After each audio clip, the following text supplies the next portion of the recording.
Marilah kita sebelum melanjutkan kegiatan PLS yang hari ketiga atau yang terakhir, marilah kita doa pembukaan. Dalam nama Bapa dan Putra dan Roh Kudus, amin. Ya Bapa, selamat pagi. Kami ucapkan syukur padamu karena pada hari ini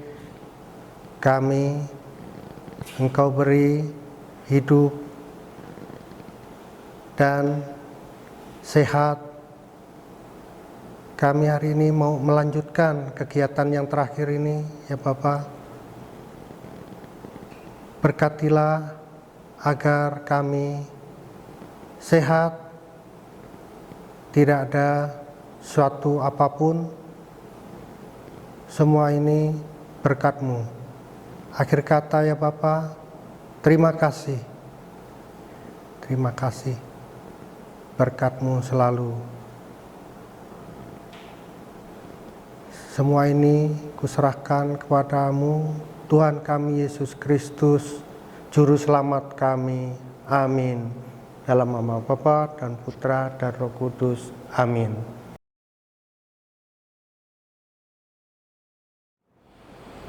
Selamat pagi siswa-siswi yang terkasih, kembali kita berjumpa pada hari ini. Saya akan menyampaikan materi selanjutnya tentang tata krama dan budi pekerti. Mudah-mudahan siswa-siswi yang terkasih selalu sehat dan selalu dalam lindungan Tuhan. Nah, berbicara dengan tata krama tentunya tidak lepas dari kehidupan sehari-hari. Tentang tata krama. Tata krama berarti tata laku atau yang biasa kita kenal dengan sopan santun atau kebiasaan untuk bertingkah laku sopan santun. Kebiasaan untuk bertingkah laku sopan santun terkadang sering dilupakan dalam kehidupan sehari-hari. Padahal kebiasaan ini sangat penting, terutama menjadi landasan pendidikan terpadu dan bermutu dalam menuntun perkembangan kepribadian anak yang meliputi aspek kesopanan, kebiasaan baik, keselamatan, dan nilai. Nah, secara tidak langsung kita juga harus mengembangkan dan menajamkan hati nurani kita tentang budi pekerti yang baik. Ada banyak tata krama atau sopan santun yang menyertai kita dalam bertingkah laku, yang kalau disebut satu persatu tidak ada habis-habisnya.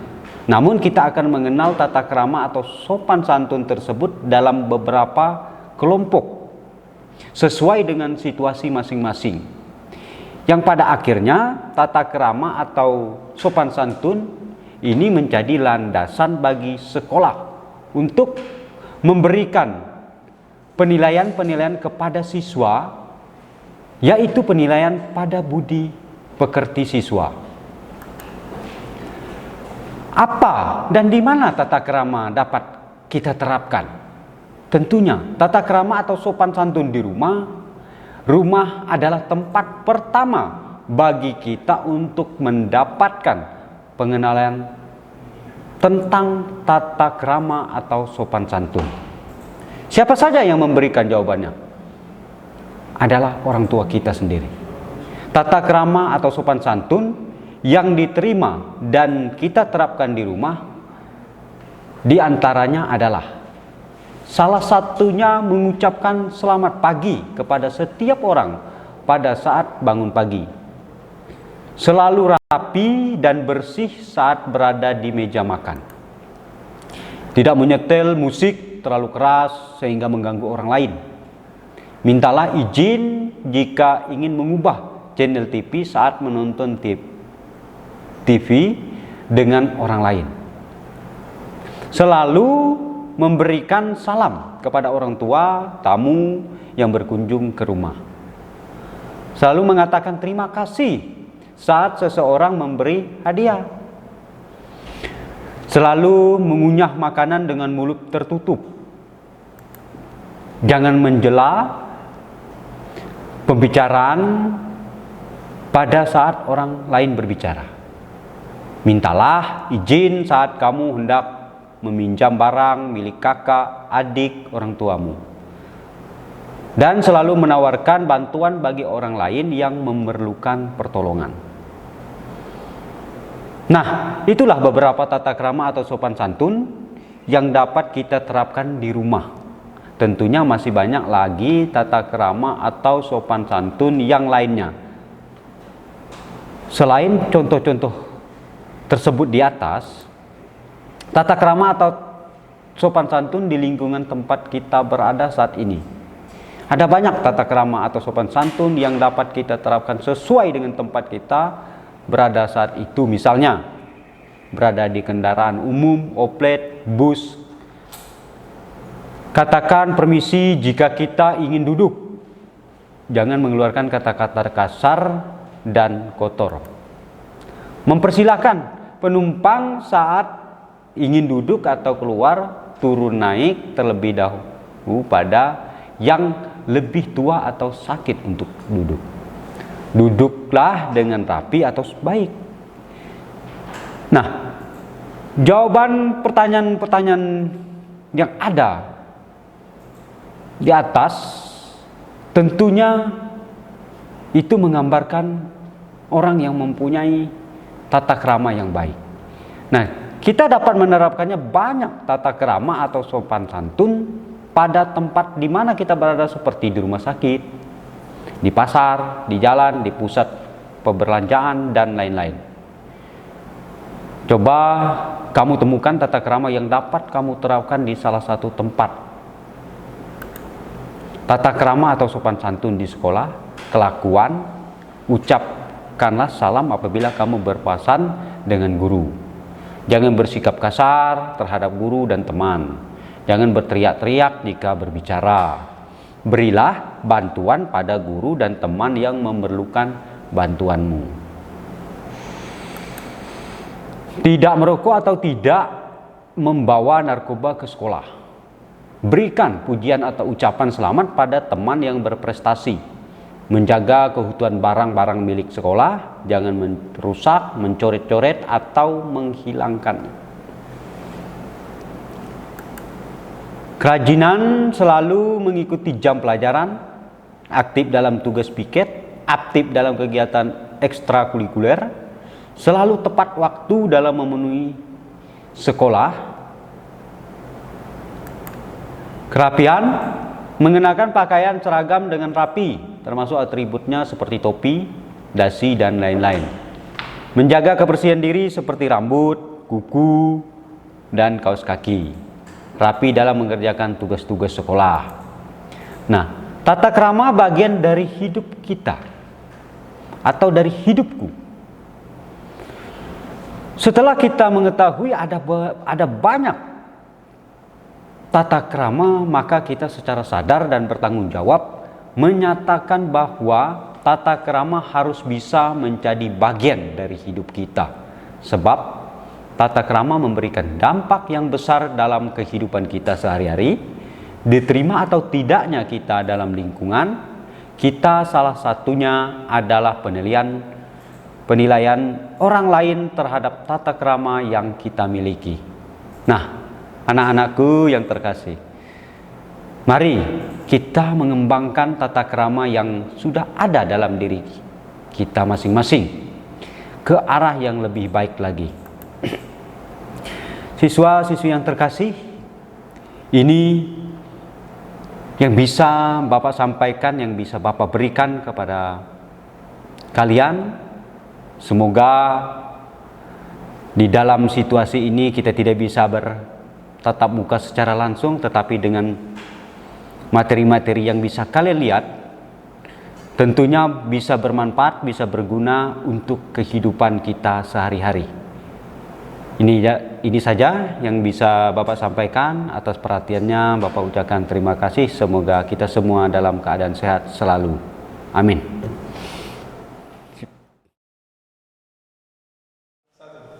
Selamat pagi anak-anak calon siswa baru SMP Budaya Pontianak. Pada kesempatan ini saya akan menyampaikan materi pengenalan lingkungan sekolah beserta dengan fasilitas-fasilitasnya. Mari kita memperhatikan setiap ruang, dan di lapangan juga nanti kita akan sampaikan ada lapangan voli dan sebagainya. Mari. Baiklah siswa-siswi, kita akan memperhatikan atau memperlihatkan gedung sekolah kita yang ada ini, SMP Budaya Pontianak. Nanti kita akan belajar untuk kelas 7 di lantai 3, mulai dari arah barat ke arah timur.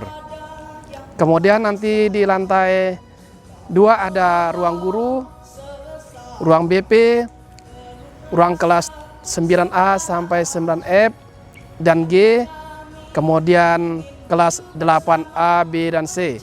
Baiklah siswa-siswi sekalian, di samping saya ini ada wastafel, ada beberapa wastafel di sini. Ini gunanya untuk mencuci tangan agar tangan kita bersih dan dibangun beberapa bulan yang lalu.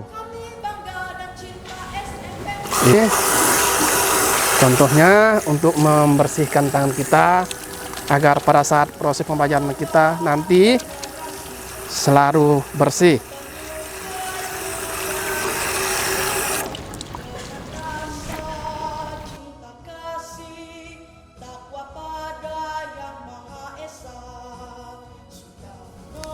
Baiklah, kita akan melihat ruang-ruang kelas kita yang di gedung SMP Budaya Pontianak. Ini ruang serbaguna.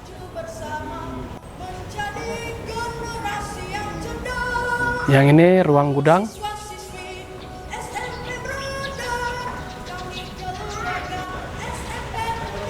Ini ruang arsip.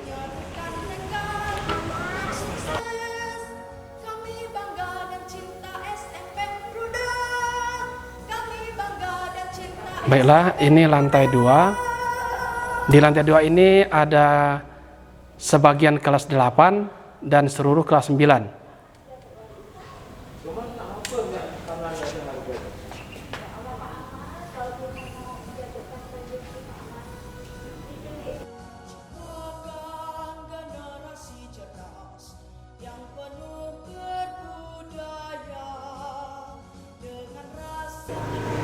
Baiklah, kita akan memperhatikan ruang kelas untuk kita belajar nanti.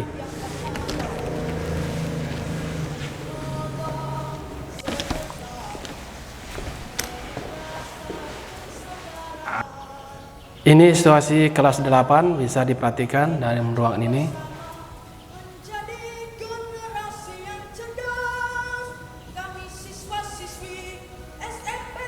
Di sini ada whiteboard dan televisi untuk media pembelajaran kita nanti. Kita akan memperlihatkan WC siswa laki-laki dan siswa perempuan.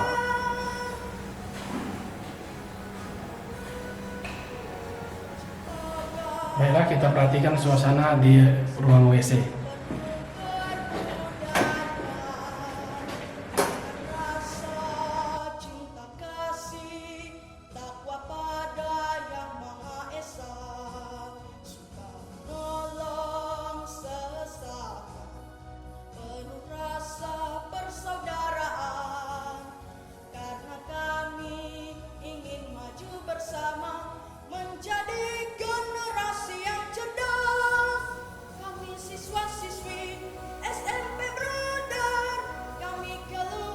Dari lantai 3 ini kita bisa memperhatikan ada 3 lapangan basket di SMP Budaya Pontianak.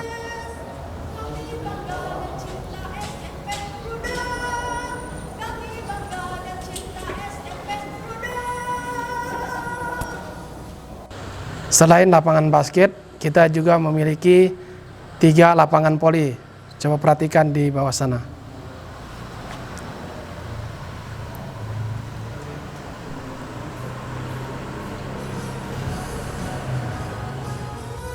Sekarang saya sudah berada di lantai 3. Kita perhatikan ruang kelas 7 di ujung sana. Mari kita perhatikan.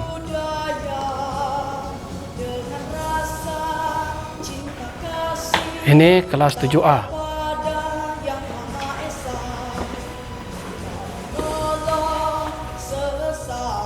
Ini suasana kelas 7A.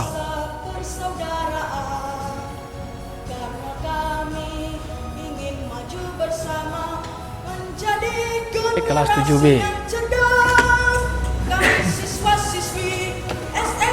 Ini suasana kelas 7B.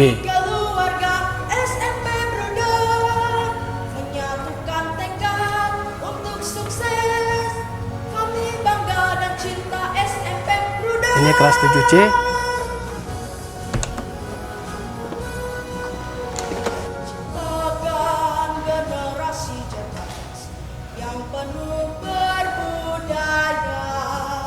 Ini kelas 7D.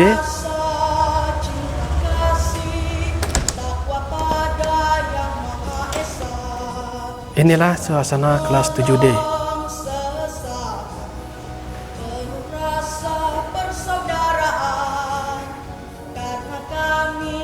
Di setiap antara kelas ada satu wastafel. Ini suasana kelas 7E.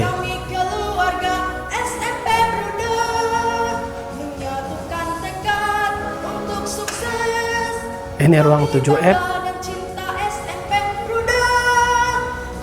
Ini keadaan kelasnya untuk kelas 7F.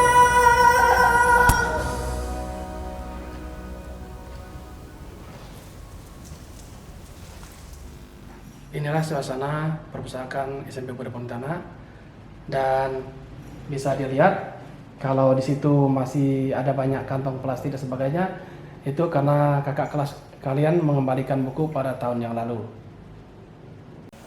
Di sini ada beberapa banyak buku koleksi tambahan pelajaran.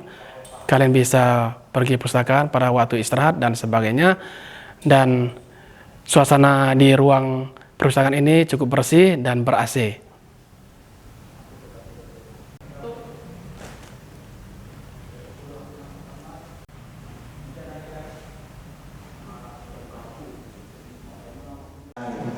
Di samping ruang perpustakaan ada ruang doa.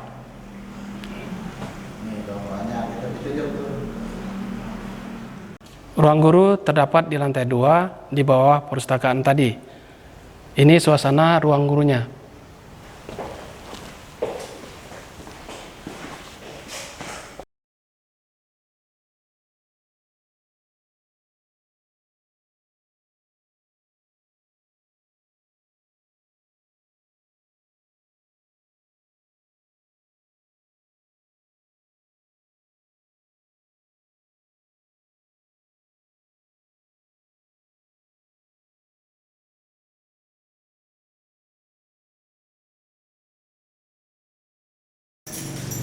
Di samping ruang guru terdapat ruang BK atau ruang konsultasi siswa. Inilah suasana ruang BK.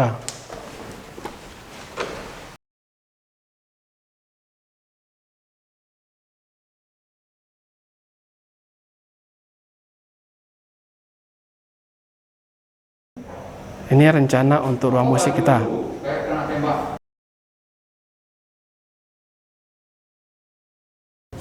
Ini adalah kantin SMP Bodor Pontianak.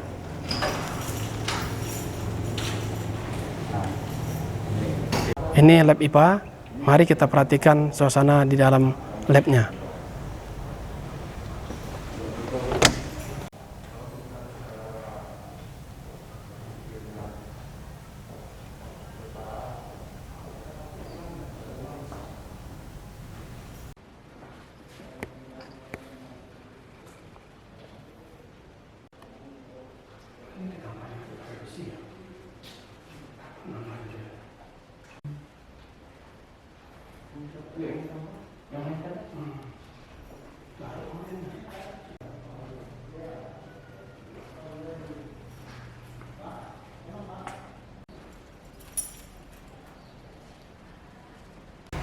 Ini ruang lab komputer. Mari kita masuk ke dalam untuk memperhatikan suasana di dalam labnya.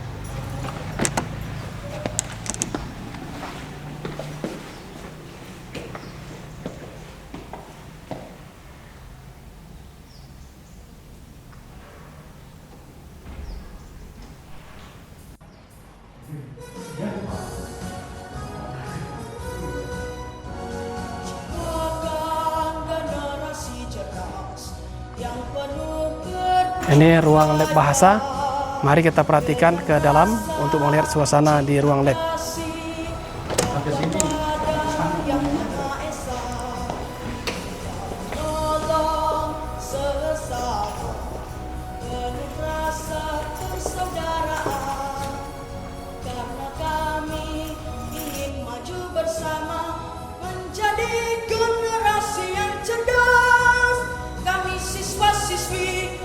Ini tangga darurat untuk menghubungkan lantai 1, lantai 2, dan lantai 3.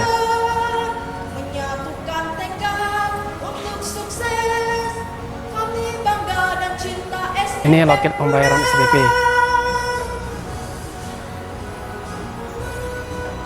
Ini ruang OSIS.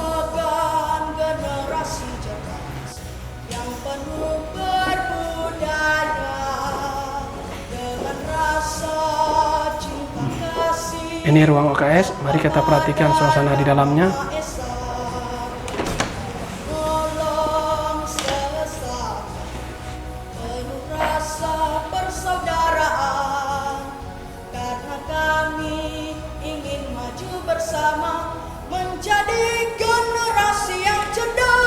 Ini ruang bendara bos.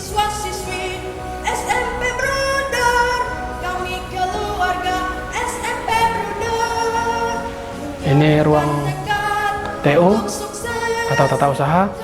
Mari kita perhatikan suasana di dalamnya.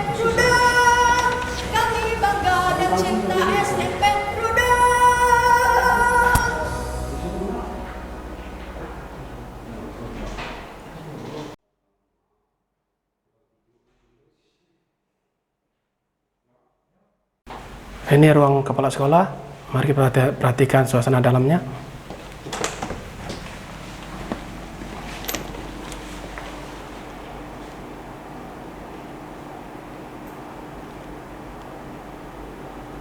Ini ruang waka. Mari kita perhatikan suasana dalamnya.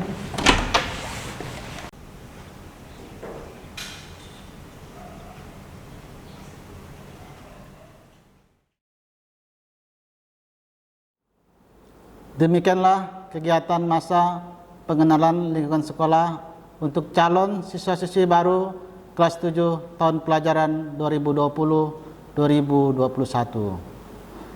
Untuk mengakhiri rangkaian masa pengenalan lingkungan sekolah yang telah dilaksanakan selama 3 hari, kita tutup dengan doa. Anak-anakku sekalian, kalian sudah resmi menjadi siswa-siswi SMP Bruder Pontianak. Untuk mengakhiri kegiatan ini, marilah kita tandai dengan doa penutup. Marilah kita berdoa. Demi nama Bapa dan Putra dan Roh Kudus. Amin. Ya Bapa yang Maha Kasih, syukur kami panjatkan kepadamu karena kami sudah menyelesaikan kegiatan PLS selama 3 hari. Kiranya apa yang kami dapatkan di sini membuat kami menjadi lebih mengenal dan mencintai sekolah SMP Bruder ini. Terima kasih atas hari ini. Terima kasih atas cintamu ya Tuhan. Amin. Atas nama Bapa dan Putra dan Roh Kudus. Amin. Karena kami ingin maju bersama